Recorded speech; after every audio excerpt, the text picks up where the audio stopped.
বাংলা চলচ্চিত্রের জনপ্রিয় নায়ক সালমান শাহর মৃত্যু রহস্য আবারও আলোচনায়। ১৯৯৬ সালের ৬ সেপ্টেম্বর ইস্কাটনের বাসায় তার ঝুলন্ত মরদেহ উদ্ধার হয়, যা এতদিন আত্মহত্যা হিসেবে বিবেচিত ছিল। তবে ২৯ বছর পর আদালতের নির্দেশে মামলাটি এখন রূপ নিয়েছে হত্যা মামলায়। সালমানের মামা আলমগীর কুমকুম রমনা থানায় দায়ের করেছেন হত্যা মামলা।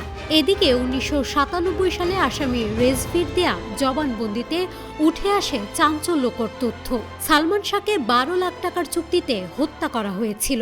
রেজভির দাবি, এই চুক্তি করেছিলেন সালমানের শাশুড়ি লতিফা হক লুসি। পরিকল্পনায় ছিলেন ডন, ডেভিড, ফারুক, জাবেদ ও সামিরা হক সহ আরও অনেকে। হত্যার পর ঘটনাটিকে সাজানো হয় আত্মহত্যা হিসেবে। পুলিশ সূত্রে জানা গেছে, মামলাটি পুনর্তদন্তাধীন থাকবে এবং আসামিদের দেশ ত্যাগে জারি করা হয়েছে নিষেধাজ্ঞা।